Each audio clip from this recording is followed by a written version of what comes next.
Hey guys, we're back again with another figure kit.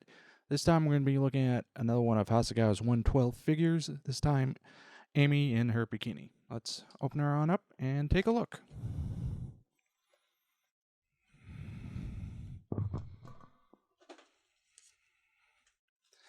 As always, Hasegawa does do a very good job of packaging these to keep them safe in transit.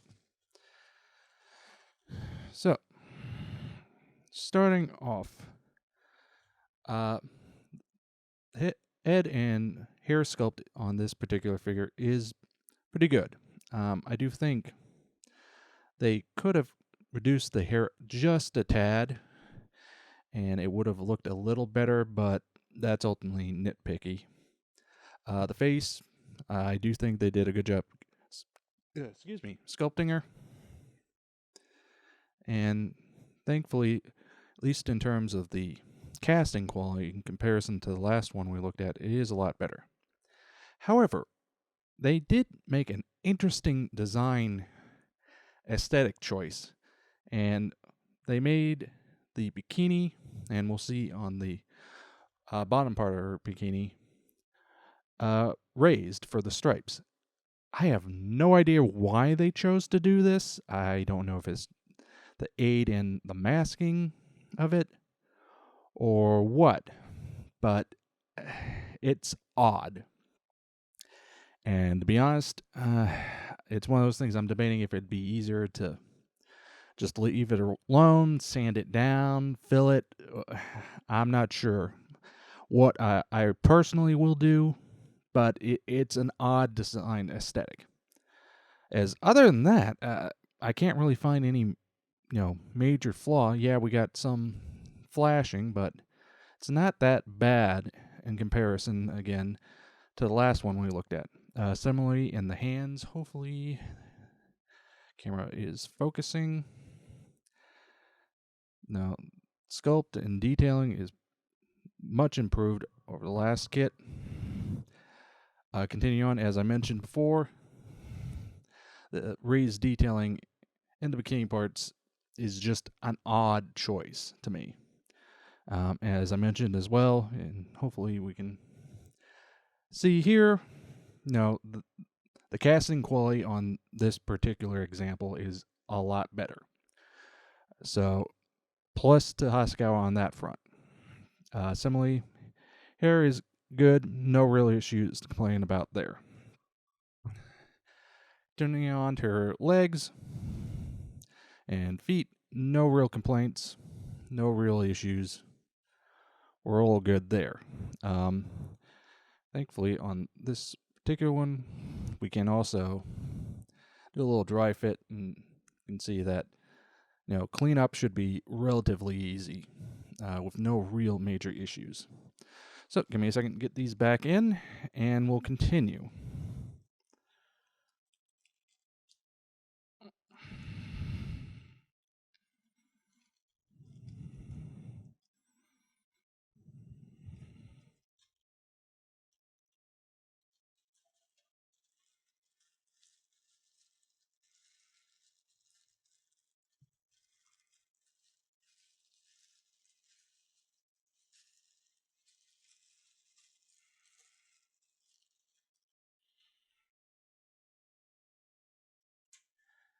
Now, normally at this point, we'd be talking about the decals, as this kit is supposed to come with decals. However, my copy did not.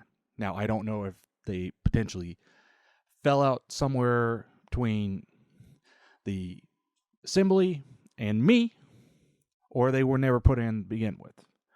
Regardless, this gets into what I was talking about in the last one of these videos, is I do think Hasegawa is, putting a lot more out than they really should be, and are allowing, quality control to slip.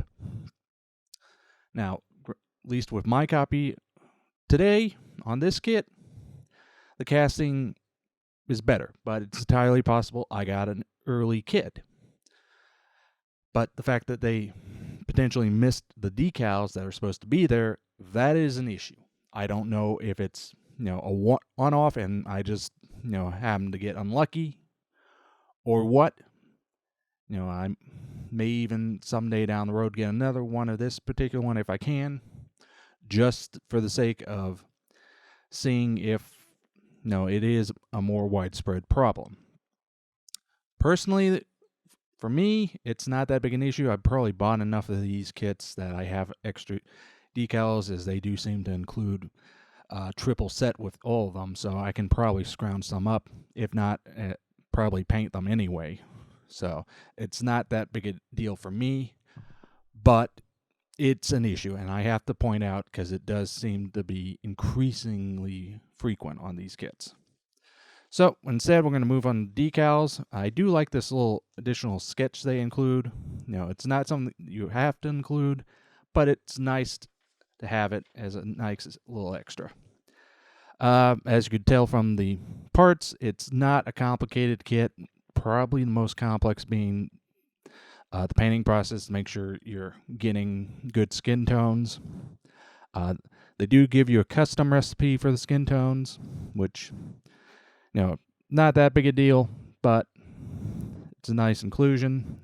Other than that, it's straightforward. Just make sure you clean the parts, get any mold release off, and it should go together without issue.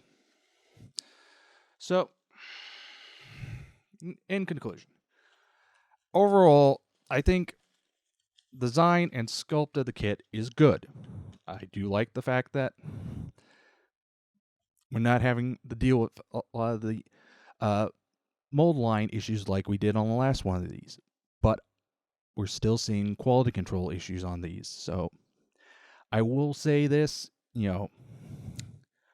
be prepared if you pick one of these up. You may need to do a lot more work than you're expecting. It's potentially going to come down to both a combination of how early in the production run your kit was made, and whoever is packing it that day, if they're actually on their A game.